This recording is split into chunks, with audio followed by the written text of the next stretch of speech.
Halo, saya Raham dan selamat datang di Gamer Weekly, di mana kami akan merangkum berbagai berita menarik selama 1 minggu ke belakang ini. Jadi ada berita menarik apa aja di minggu ini? Yuk langsung kita bahas di video. Ada kosmetik di Wear-Winsmith yang harganya sampai 1,2 miliar rupiah dan udah ada yang punya. Yang mahal di Wear-Winsmith itu bukan senjata, bukan skin karakter, tapi sebuah kapal. Buat dapetin ini kalian butuh 170 blueprint dan setiap blueprint datang dari currency gacha Harmony Core dengan garansi 150 pool yang membutuhkan 24.000 eco bits. Dan buat gambaran 6.000 eco bits aja udah lebih dari 1,5 juta rupiah. Jadi ya hitung aja deh kira-kira butuh berapa duit buat dapetin 170 blueprint. Belum lagi kalau kalian apes dan harus nyentuh garansi terus. Alasan orang ngejar jelas kapal ini tuh hitungannya adalah private luxury yachts tapi versi game.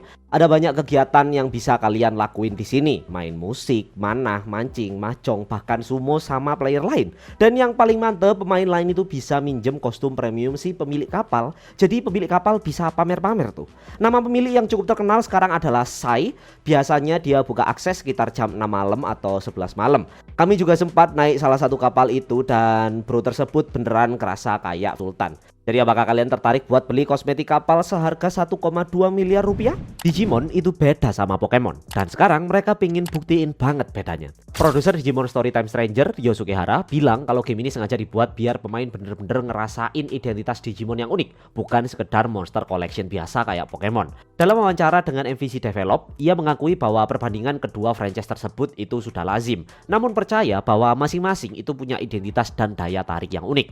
Menurut Hara, walaupun kelihatannya mirip, pondasi dunia Digimon itu jauh berbeda. Dan biar kerasa dari nol, protagonisnya malah agen rahasia yang bahkan nggak tahu apa itu Digimon. Jadi pemain dikenalin dunia Digimon pelan-pelan, bukan langsung dilempar ke Digimon Dewa kayak Olympus 12 yang cuma dipahami face lama. Bahkan kalian juga nggak langsung masuk ke digital world tapi explore dunia nyata dulu biar imersinya naik pelan-pelan. Jadi Digimon Storytime Stranger ini pengen kalian ngerti dunianya, bukan cuma sekedar nangkep monsternya. Jadi gimana menurut kalian tentang Digimon Storytime Stranger ini? Coba bayangin, kreator dead game brutal penuh logika ketemu kreator horor pelan tapi traumatis, dan mereka beneran pengen kolaborasi. Dalam rangka ulang tahun ke-15 Danganronpa, sang kreator Kazutaka Kodaka menulis refleksi panjang yang emosional tentang perjalanannya sebagai kreator.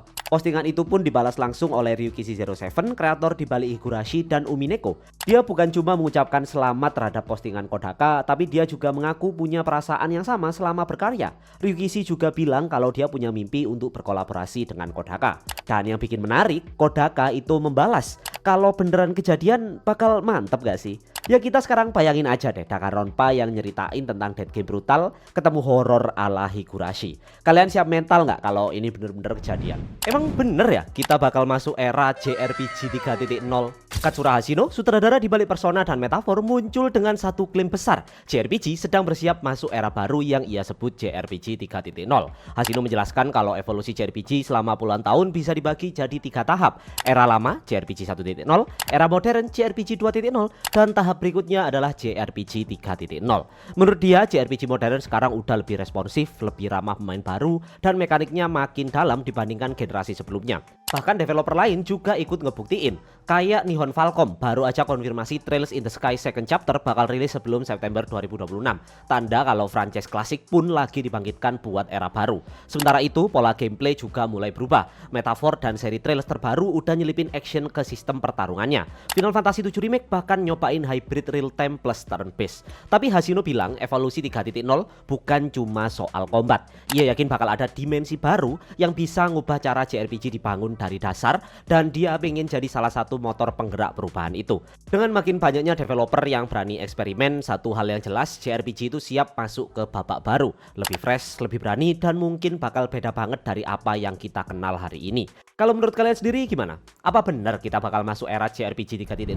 PUBG pun nggak mau ketinggalan sama tren extraction shooter. PUBG Studios baru aja ngumumin proyek baru bernama PUBG Black Budget, dan kali ini bukan Battle Royale lagi, tapi extraction shooter dengan fokus survival, strategi, dan tekanan mental khas genre ini. Sayangnya masih belum ada trailer, cuma screenshot dan potongan klip aja. Close alpha-nya udah dijadwalkan dari tanggal 12 sampai 14 Desember dan lanjut lagi di 19 sampai 21 Desember untuk region Amerika Utara, Eropa, dan Asia. Kalian udah bisa daftar langsung lewat Steam dan tesnya sendiri masih mode FPP aja. Gameplaynya PvP/PvE, satu session bisa sampai 30 menit, area makin sempit karena anomali mirip ring Battle Royale. Mapnya 2,5 kali 2,5 km, penuh biome unik, fasilitas bawah tanah, dan spot high risk high reward. Bisa dimainkan solo atau squad 3 orang dengan total 45 pemain per sesi. Jadi PUBG sekarang nggak cuma tentang jadi nomor 1, tapi siapa yang bisa bawa loot paling mahal dan berhasil kabur.